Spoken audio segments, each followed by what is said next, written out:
पुछर अरे दाजु दाजु के भयो?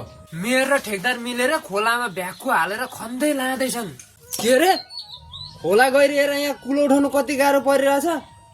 पानीको सतह गइरहेर यहाँ माग फाग्नु नै कसुकिरहेछ। अझ त यिनीहरूको त म त खुकुरी कहाँ राख्यो? अझ यिनीहरूको छाला।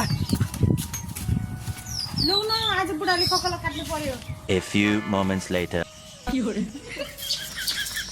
लौ रिसाएर गएको मान्छे हाँस्दै फर्केर आएछु त। लौ खुस्के क्या हो? ज्वरो आयो क्या? तातो छ त। गोजी छाम न झन् तातो। लौ न घुस खाएको तिमीले? घुस खाएको होइन हो, दादा भत्ता भन्छ हौ यसलाई, दादा भत्ता।